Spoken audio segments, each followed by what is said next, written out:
2015 Dodge Challenger with the tick, lifter tick, which these cars are known for. So I removed the valve cover. In order to do that, here it is.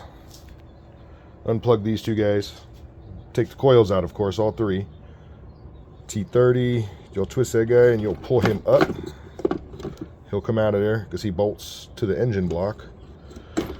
Then you're also going to have to remove these two T30s that hold on to PCV. You have to pull that PCV valve out. Then when you lift the valve cover, you got to go back a little because it's going to catch on the bottom lip. Then you can remove the valve cover, remove the intake, of course.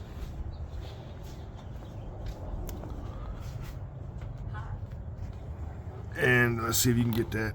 That cam right there is wiped out. There's a huge lip right there. The lobe on the cam is gone because the roller and the rocker arm failed. You can actually hear it. That's the noise that we're hearing.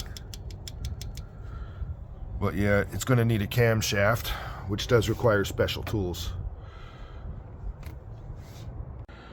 I'm going to be replacing the camshaft as well as each lifter and rocker that's under it. I soaked those in oil last night just to keep the lifters full of oil.